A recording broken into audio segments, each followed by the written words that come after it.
নমস্কাৰ বন্ধুসকল, মই আপোনালোক সকলোকে মোৰ চেনেললৈ স্বাগতম জনাইছোঁ। বন্ধুসকল, মোৰ নাম গোবিন্দ ৰাজ কৰ্ম, এজন বাস্তু এক্সপাৰ্ট নিউমেৰলজিষ্ট। বন্ধুসকল, আপোনালোকৰ সুবিধাৰ্থে মই চেনেলটোত বাস্তুৰ সম্পৰ্কে, সংখ্যাতত্ত্ব সম্পৰ্কে, জ্যোতিষৰ সম্পৰ্কে, তাৰ লগতে আপোনালোকৰ বিভিন্ন সমস্যাৰ সমাধানৰ উপায়সমূহৰ সম্পৰ্কে আলোচনা কৰি থাকোঁ। গতিকে যদিহে আপোনালোকৰ মোৰ চেনেলৰ ভিডিঅ'সমূহ চাই ভাল লাগে, অনুগ্ৰহ কৰি মোৰ চেনেলটো ছাবস্ক্ৰাইব কৰি ভিডিঅ'সমূহ লাইক কৰিব, কমেণ্ট কৰিব আৰু যিমান পাৰে শ্বেয়াৰ কৰিব। বন্ধুসকল, আজি মই আপোনালোকৰ লগত 4টা এনেকুৱা পৰীক্ষিত উপায়ৰ সম্পৰ্কে ক'ম, যিকেইটা উপায় যদি আপোনালোকে নিজৰ জীৱনত এপ্লাই কৰে, ইয়াৰ 100% ফল আপোনালোকে লাভ কৰিব।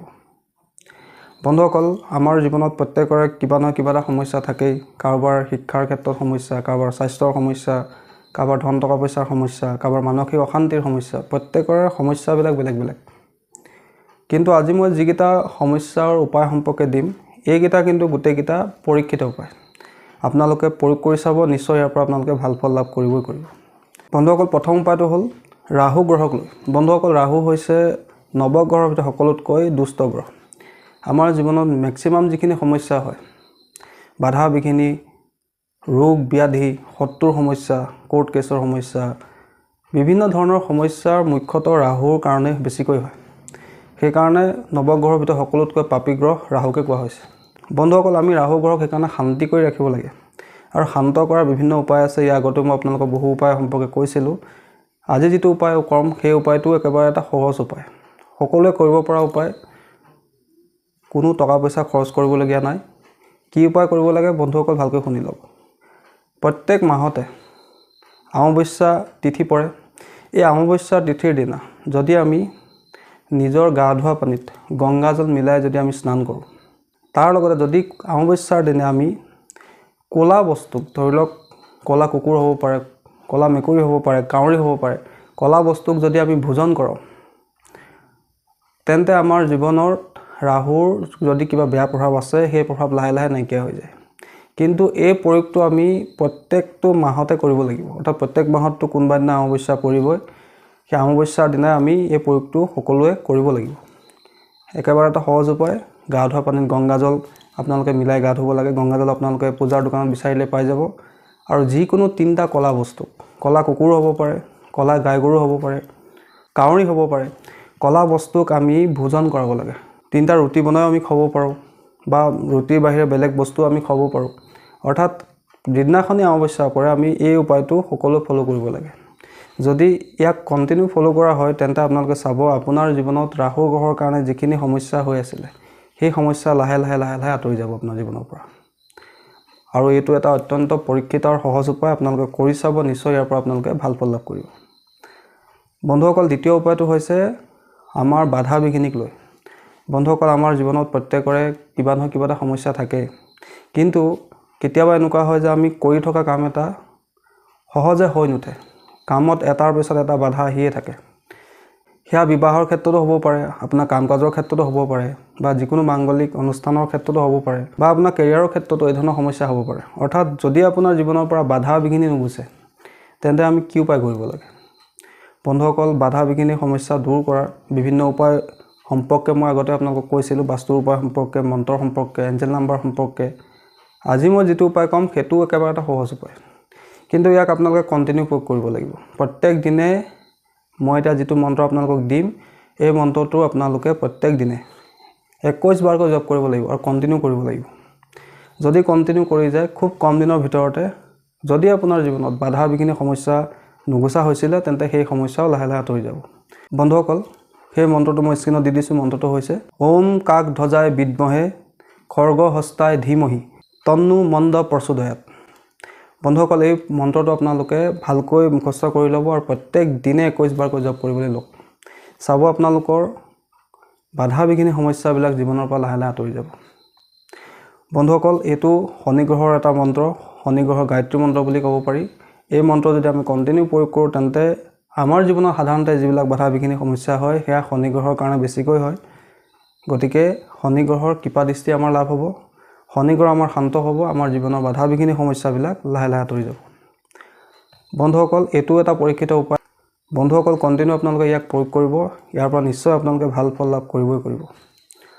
বন্ধুসকল, তৃতীয় উপায়টো হৈছে আমাৰ মানসিক সমস্যাক লৈ, অনিদ্ৰা ৰোগক লৈ, টেনশ্যনক লৈ, অভাৰ থিংকিঙক লৈ, বা যদি আমি ৰাতি প্ৰায় বেয়া সপোন দেখোঁ তেতিয়াও আমি এই প্ৰয়োগটো কৰিব পাৰোঁ। বা যদি আমাৰ মূৰত এনি টাইম কিবা নহয় কিবা এটা চিন্তা আহিয়ে থাকে, আমাৰ মনৰ পৰা টেনশ্যন নাযায়, সমস্যা দূৰ নহয় জীৱনৰ পৰা, ভালকৈ টোপনি নাহে, তেতিয়াও আমি এই প্ৰয়োগটো কৰিব পাৰোঁ। একেবাৰে এটা সৰু প্ৰয়োগ, সহজ প্ৰয়োগ, আপোনালোকে কৰিব পৰা প্ৰয়োগ। আপোনালোকে কোনোবা এটা মঙলবাৰৰ দিনা এখন 1 মিটাৰ ৰঙা কাপোৰ কিনি আনিব। কিনি আনি তাত 4 মুঠি চফ গুটি, আমি যি মছলা হিচাপে ব্যৱহাৰ কৰোঁ খাওঁ, চফ গুটি 4 মুঠি আপোনালোকে সেই ৰঙা কাপোৰত ৰাখিব।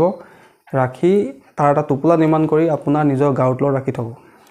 যদি আপোনাৰ ভালকৈ টোপনি নাহে, ৰাতি বেয়া সপোন দেখে, বিভিন্ন চিন্তা আপোনাৰ মূৰত আহি থাকে, অভাৰ থিংকিঙৰ প্ৰব্লেম হয়, হাইপাৰ টেনশ্যন হয়, তেতিয়াও আপোনালোকে এই প্ৰয়োগটো কৰিব পাৰে।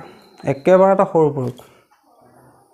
মঙলবাৰৰ দিনা এখন ৰঙা কাপোৰ ল'ব, ৰঙা কাপোৰত 4 মুঠি চফ গুটি ৰাখি সেই তাৰ এটা টোপোলা নিৰ্মাণ কৰি নিজৰ গাৰুৰ তলত ৰাখি থ'ব। আৰু প্ৰত্যেক 15 দিনৰ মূৰে মূৰে আপোনালোকে সেই চফ গুটিখিনি চেঞ্জ কৰি থাকিব। চফ গুটিখিনি আপুনি য'ত ত'ত পেলাই দিব নালাগে। ওচৰত যদি গছ আছে, গছৰ গুৰিত ৰাখি দিব, নহ'লে আপোনালোকে কোনোবা যদি নদী আছে বা পুখুৰী আছে তাত আপোনালোকে পেলাই দিব। আৰু এই প্ৰচেছটো আপোনালোকে কণ্টিনিউ কৰি যাব। লাহে লাহে আপোনাৰ জীৱনৰ পৰা অভাৰ থিংকিঙৰ প্ৰব্লেম, ইনছ'মিনিয়াৰ সমস্যা, হাইপাৰ টেনশ্যন, অনিদ্ৰাৰ দৰে সমস্যা, বেয়া সপোন দেখাৰ সমস্যা আপোনাৰ জীৱনৰ পৰা আঁতৰি যাব। এইটো এটা অত্যন্ত পৰীক্ষিত উপায়। আপোনালোকে কৰি চাব, নিশ্চয় ইয়াৰ পৰা আপোনালোকে ভাল ফল লাভ কৰিব। বন্ধুসকল, তাৰপিছত যিটো উপায় সম্পৰ্কে মই ক'বলৈ আগবাঢ়িছোঁ, এই উপায়টো জড়িত হৈ আছে আপোনাৰ ব্যৱসায়ৰ লগত, আপোনাৰ বাণীৰ লগত, কমিউনিকেশ্যনৰ লগত। যদি আপুনি মনৰ কথাখিনি খুলি ক'ব নোৱাৰে, আপোনাৰ কথা কওঁতে খোকোজা লাগে, বা যদি আপোনাৰ সময়ত বুদ্ধিয়ে কামত নাহে, যি ব্যৱসায়তে আপুনি হাত দিয়ে সেই ব্যৱসায়তে আপোনাৰ লোকচানৰ সন্মুখীন হয়। আপোনাৰ যিখিনি ফিমেল ৰিলেটিভছ আছে, অৰ্থাৎ আপোনাৰ পৰিয়ালত যিসকল মহিলা আত্মীয় আছে, তেওঁলোকৰ পৰা আপুনি ছাপৰ্ট নাপায়, তেনে ক্ষেত্ৰত আপোনালোকে এই প্ৰয়োগটো কৰিব পাৰে। বন্ধুসকল, তাৰোপৰি যিসকল ল'ৰা ছোৱালীৰ শিক্ষাৰ ক্ষেত্ৰত সমস্যা আছে, যিসকলৰ বুদ্ধি অৰ্থাৎ IQ লেভেলটো অলপ কম, স্মৃতিশক্তি দুৰ্বল, ভালকৈ পঢ়া শুনা কৰিবলৈ মনেই নকৰে, তেওঁলোকেও এই উপায়টো কৰিব পাৰে। বন্ধুসকল, এই উপায়টো হৈছে বুধ গ্ৰহৰ এটা উপায়, আৰু এইটো এটা অত্যন্ত পৰীক্ষিত উপায়। যদিহে কাৰোবাৰ শিক্ষাৰ ক্ষেত্ৰত সমস্যা হয়, কমিউনিকেশ্যনত প্ৰব্লেম হয়, ব্যৱসায়ত সমস্যা হয়, বা যিসকলৰ বুদ্ধি সময়ত কামত নাহে, বা যিসকলে নিজৰ বুদ্ধিক সময়মতে কামত লগাব নোৱাৰে, সময়মতে ভাল সিদ্ধান্ত ল'ব নোৱাৰে, তেওঁলোকে এই উপায়টো কৰিব পাৰে। কি উপায় কৰিব লাগে ভালকৈ শুনি লওক। একেবাৰে এটা সৰু উপায়। বুধবাৰৰ দিনা আপোনালোকে এটা তামৰ ঘটি কিনি আনিব, আৰু তামৰ ঘটিত আপোনালোকে গোটা মগুমাহ, নিশ্চয় দেখিছে, গোটা মগুমাহ সম্পূৰ্ণ ভৰাই ল'ব। ভৰাই লৈ পাৰিলে সেই তামৰ ঘটিটোৰ ওপৰতে সৰুকৈ তামৰ ঢাকনি এখন লগাই চাৰিওফালে চিল কৰি দিব। অৰ্থাৎ ইয়াৰ কাৰণে আপোনালোকে M-Seal ব্যৱহাৰ কৰিব পাৰে। তামৰ ঘটিটোত মগুমাহ ভৰাই লৈ তাৰ ওপৰত এখন তামৰ ঢাকনি লগাই চাৰিওফালে M-Seal দি ব্লক কৰি দিব। আৰু সেই তামৰ ঘটিটো আপোনালোকে বুধবাৰৰ দিনা কোনো নিৰ্জন স্থানত নি পেলাই পুতি থৈ গুচি আহিব। তেনেকুৱা স্থানত নি পুতিব য'ত মানুহৰ অহা যোৱা কম, তেনেকুৱা স্থানত গৈ আপোনালোকে সেই ঘটিটো পুতি থৈ আহিব। বন্ধুসকল, এইটো এটা অত্যন্ত চমৎকাৰী প্ৰয়োগ। যিসকলৰ এই ধৰণৰ সমস্যা হৈ আছে, তেওঁলোকে এই প্ৰয়োগটো এবাৰ কৰি চাব, নিশ্চয় ইয়াৰ পৰা আপোনালোকে ভাল ফল লাভ কৰিব। মই যি 4টা উপায় আপোনালোকক দিলোঁ, এই 4টা উপায় পৰীক্ষিত উপায়। মই বিভিন্নজন ক্লায়েণ্টক এই উপায়কেইটা কৰিবলৈ দিছোঁ, ইয়াৰ পৰা তেওঁলোকে ভাল ফল লাভ কৰিছে।